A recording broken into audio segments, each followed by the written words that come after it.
Hello दोस्तों, नमस्कार। मैं धीरज सैनी स्वागत करता हूं आपका आपके अपने YouTube channel MDUIC Rohtak, Haryana, Bharat में।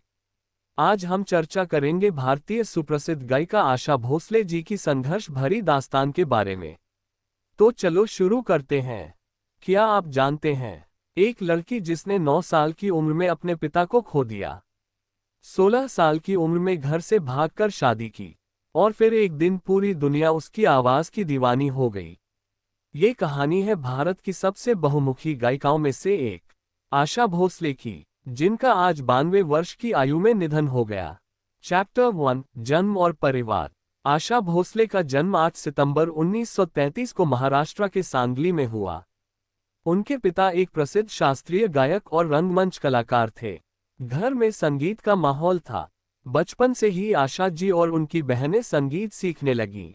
उनकी बड़ी बहन थी लता मंगेशकर, जो आगे चलकर भारत की सबसे महान गायिका बनी। लेकिन खुशियों से भरा ये घर ज्यादा समय तक खुश नहीं रह सका। चैप्टर 2, बचपन में बड़ा झटका। जब आशा जी सिर्फ 9 साल की थी, उनके पिता का निधन हो गया। इस एक घटना ने पूरे परिवार को तोड़ दिया। घर की आर्थिक स्थिति खराब हो गई और बचपन अचानक खत्म हो गया। अब खेलने की उम्र में उन्हें काम करना पड़ा। वे अपनी बहन लता मंगेशकर के साथ फिल्मों में छोटे छोटे रोल करने लगी और धीरे धीरे गाने भी गाने लगी। चैप्टर 3, संघर्ष भरी शुरुआत। 1940 के दशक में आशा भोसले ने अपने करियर की शुरुआत की, लेकिन रास्ता आसान नहीं था। उस समय फिल्म इंडस्ट्री में पहले से ही बड़ी गायिकाएं मौजूद थीं, जैसे गीता दत्त और उनकी अपनी बहन लता मंगेशकर।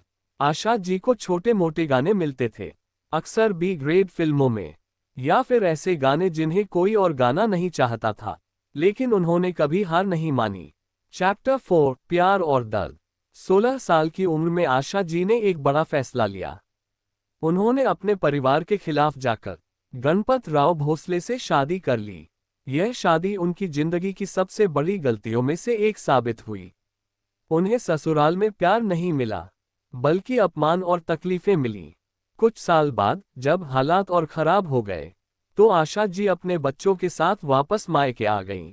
अब वे अकेली थीं, जिम्मेदारियां थीं, और जिंदगी फिर से शुरू करनी थी।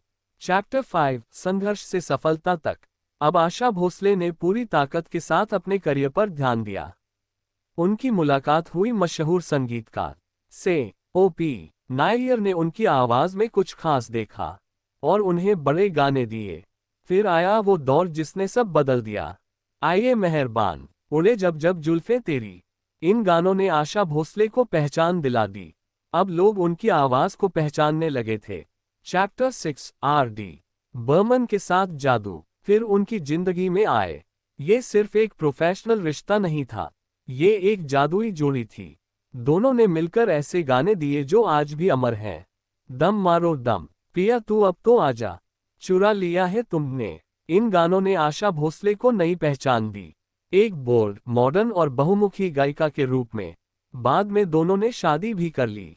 चैप्टर 7, हर तरह के गानों की महारानी। आशा भोसले की सबसे बड़ी खासियत थी उनकी वर्सेटिलिटी। उन्होंने हर तरह के गाने गाए, रोमांटिक, गजल, पॉप, क्लासिकल, कैबरे। वे 20 से ज्यादा भाषाओं में गा चुकी हैं। यह उन्हें दुनिया की सबसे अनोखी गायिकाओं में से एक बनाता है। चैप्टर 8, अवार्ड और सम्मान।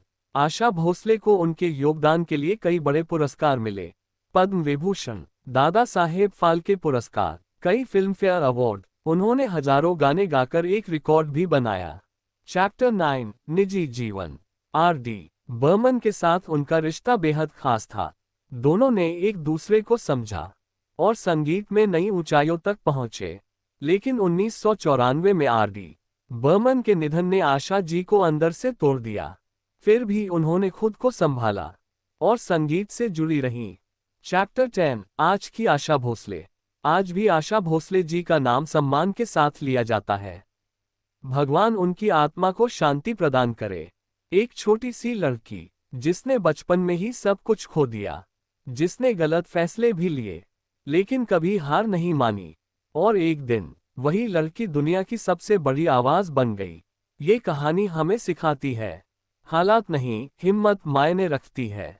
अगर आपको ये वीडियो पसंद आया हो तो लाइक करें, शेयर करें और ऐसे ही शानदार स्टोरी के लिए चैनल को सब्सक्राइब करें।